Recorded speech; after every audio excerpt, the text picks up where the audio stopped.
देखिए आपने allylic halide पूछा है, तो एलाइलिक हैलाइड होता है जिसमें कि डबल बॉन्ड वाले कार्बन पर के बगल में Cl लगा होता है, दिस इज एलाइलिक हैलाइड।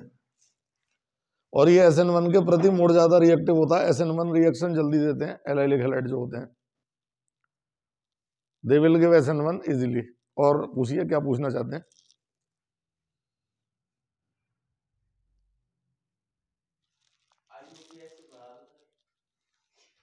देखिए दूसरी बात यह है कि जैसे कोई रिएक्शन है N2 + O2 = 2NO,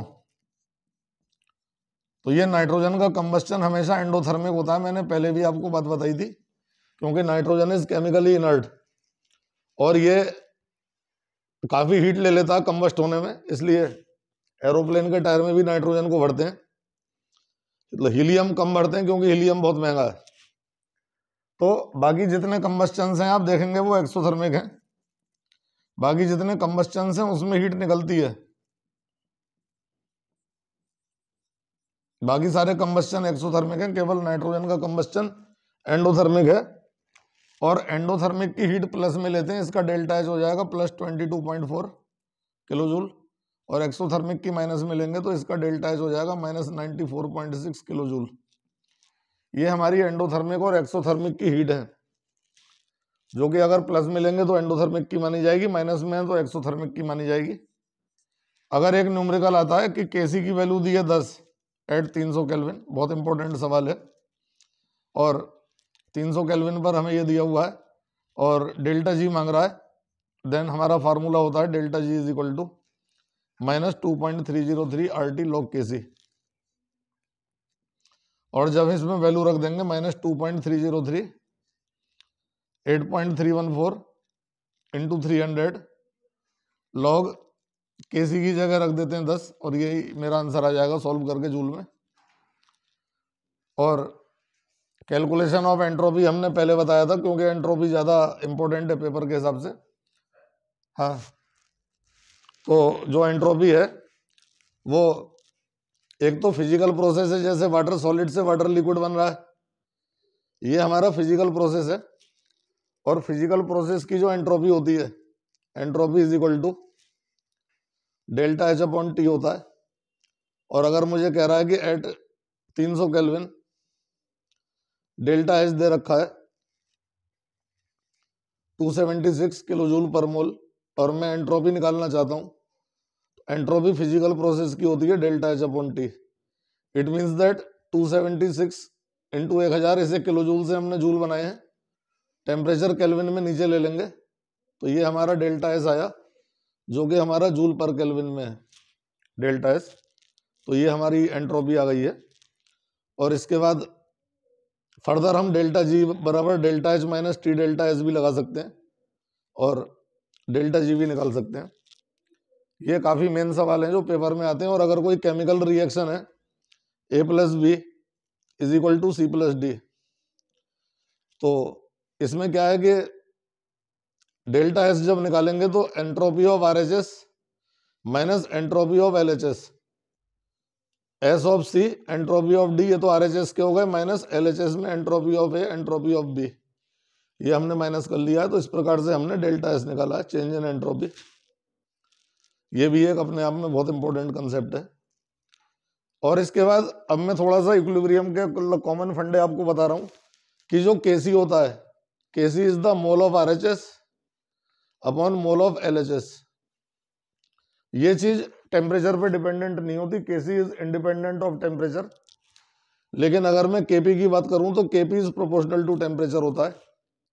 अगर हम टेम्परेचर बढ़ाएंगे तो Kp बढ़ेगा। मान लिया कि T1 केल्विन पर कांस्टेंट है Kp1 और T2 केल्विन पर कांस्टेंट है Kp2, देन इसके बीच में एक रिलेशन है log Kp2 upon Kp1 is equal to delta H heat of reaction upon 2.303 R T2 minus T1 upon T1 T2। ये हमारा कंसेप्ट है। और इस प्रकार से हमने डेल्टा एच निकाला है, जो कि हीट ऑफ द रिएक्शन है। बाकी चीजें अगर हमें सवाल में दे रखी हैं तो इसमें हमें यह ध्यान रखना होता है कि अगर इक्विलिब्रियम कांस्टेंट ऑलवेज फिक्स रहता है केवल टेम्परेचर, प्रेशर और वॉल्यूम या कंसंट्रेशन को आगे पीछे करने से थोड़ी देर के लिए केसी चेंज होता है और थोड़ी देर के बाद वो अपने आप को मेंटेन करके वापस उसी लेवल पर ले आता है। इक्विलिब्रियम कांस्टेंट अगर डिस्टर्ब हो भी जाए थोड़ी देर को तो वो दोबारा फिर पहले जैसी स्थिति ऑक्यूपाई कर लेगा। जैसे बादल कभी कभी सूरज को ढक लेंगे लेकिन बाद में सूरज को निकलना ही निकलना है, वो हमेशा कांस्टेंट है। कांस्टेंट थोड़ी देर में खुद ब खुद मेंटेन हो जाता है।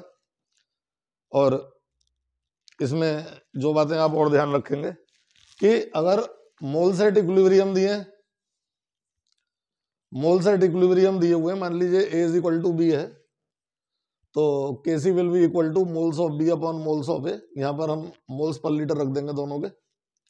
लेकिन अगर इनिशियल मोल दिए हुए हैं जैसे N2 + 3H2 is equal to 2NH3, यहाँ पर हमें इसके A मोल दे रहा है, इसके B मोल दे रहा है और ये 0 मोल है मान लीजिए, तो A में से X मोल टूटेंगे, B में से 3X मोल टूटेंगे और 2NH3 के 2X मोल बनेंगे। ये सारा खेल इन कोफिशिएंट्स का होता है क्योंकि नाइट्रोजन का कोफिशिएंट 1 है तो यहाँ पर खाली X टूटा है और हाइड्रोजन का कोफिशिएंट 3 है तो B में से हमने 3X तोड़े। इनिशियल मोलों में से हमें जितने मोल टूटे उसे घटाने के बाद Kc निकालेंगे।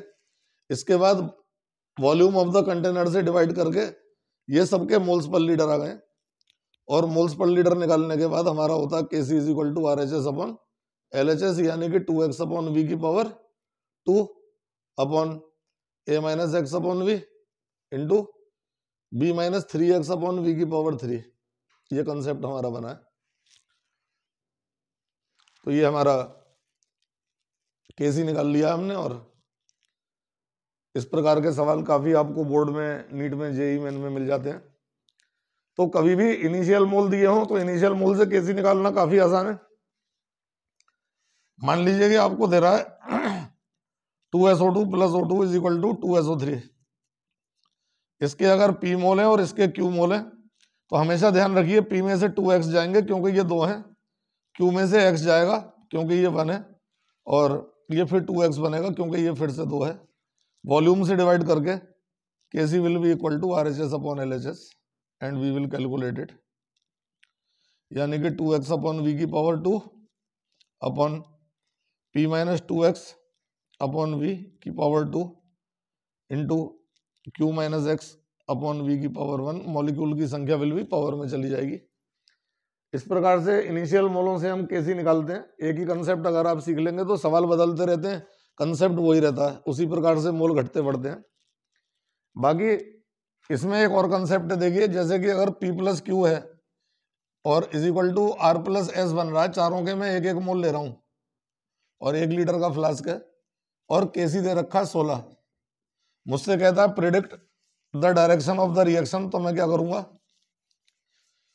मैं अलग से एक Kc निकाल लूंगा, उसे कहते हैं कोटेंट Kc या QKc। QKc is equal to moles of RHS जो मुझे दे रखे हैं अपॉन मोल्स ऑफ LHS। और अगर QKc, if QKc is less than given Kc then the reaction will move into the forward direction. और ऐसा ही यहां पर है, QKc 1 है और गिवन Kc 16 है तो QKc is less than given Kc, तो रिएक्शन फॉरवर्ड जाएगा। फॉरवर्ड जाने का मतलब है कि अगर मैं फिर दोबारा वही रिएक्शन लिख लूं P + Q is equal to R + S और चारों के 1-1 मोल अगर मैं ले लेता हूं तो फॉरवर्ड रिएक्शन जाने का मतलब है यहां से X टूटेंगे, यहाँ पे X जोड़ेंगे, ये फॉरवर्ड रिएक्शन हो गई। और फिर हम Kc निकालेंगे RHS अपॉन LHS और Kc की वैल्यू हम 16 रख देंगे जो कि सवाल में दी हुई है और is equal to RHS upon LHS का मतलब ये है कि 1 + x का whole square upon 1 minus x का होल स्क्वायर। और यहाँ से हम x की वैल्यू निकाल लेंगे, कैलकुलेशन आसान करने के लिए अंडर रूट ले सकते हैं दोनों तरफ। और हम ये बता पाएंगे कि रिएक्शन कितना फॉरवर्ड या कितना बैकवर्ड होने वाला है। रिएक्शन कितना फॉरवर्ड होगा या कितना बैकवर्ड होगा हम x की वैल्यू भी निकाल सकते हैं। लेकिन अगर मान लीजिए ये रिएक्शन होता P + Q is equal to R + S और चारों के 1-1 मोल भी हमने लिए होते और Kc जो गिवन है वो 16 ना हो करके 0.16 होता। इस केस में हमारा देखिए QKc तो 1 ही है, गिवन Kc 0.16 है और जो गिवन Kc है वो इसके QKc से बहुत कम है। इसका मतलब QKc बहुत कम है, यानी कि 1 is very very less, 1 is greater than 0.16। इसका मतलब अगर QKc बड़ा आ रहा है then the reaction will be backward.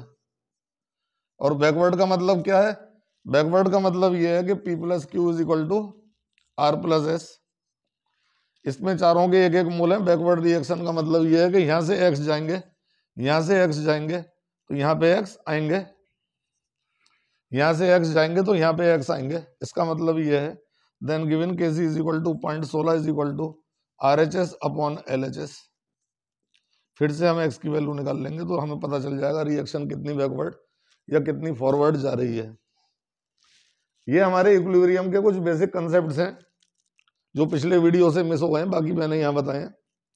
और इसके बाद हम थोड़ा सा pH वैल्यू और बफर सोल्यूशन के बारे में डिस्कस करने वाले हैं, उनके न्यूमेरिकल कैसे हैंडल किए जाएंगे, तो आप उसे देख लीजिए कि जो हमारा pH वैल्यू के फार्मूले पहले हम रिमेम्बर करेंगे, बाद में अपने न्यूमेरिकल उसके ट्राई करते हैं, छोटे वाले फिर धीरे धीरे बड़े वाले।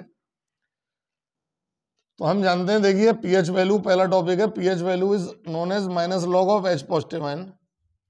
Similarly pOH value is defined as minus log of OH negative ion, और दोनों का सम 14 होता है। pH प्लस pOH हमेशा 14 होता है। तो अगर pH वैल्यू 7 है तो न्यूट्रल सोल्यूशन होगा। अगर हम pH वैल्यू 14 की तरफ जाएंगे तो सोल्यूशन बेसिक होता जाएगा, और अगर 7 से हम 0 की तरफ आएंगे, pH वैल्यू 0 की तरफ, तो न्यूट्रल होता जाएगा। तो सॉरी, बेसिक होता जाएगा सोल्यूशन, इधर मैंने गलत बोल दिया। तो जितना pH 0 के क्लोज है उतना ही सोल्यूशन, सॉरी ये एसिडिक है, तो जितना pH 0 के क्लोज है सोल्यूशन ज्यादा एसिडिक होगा, जितना 14 के क्लोज है तो वो ज्यादा बेसिक होगा। अब इसमें न्यूमेरिकल जो आते हैं, टाइप 1 का न्यूमेरिकल है normality of acid is given. Strong acid की नॉर्मेलिटी दे रहा है, तो हम क्या करेंगे, हमें दे रहा है 0.1 नॉर्मल HCl, और मैं इसकी pH निकालना चाहता हूँ, pH is equal to minus log of HN। तो जो हमारी नॉर्मेलिटी है उसे ही HN मान लेंगे।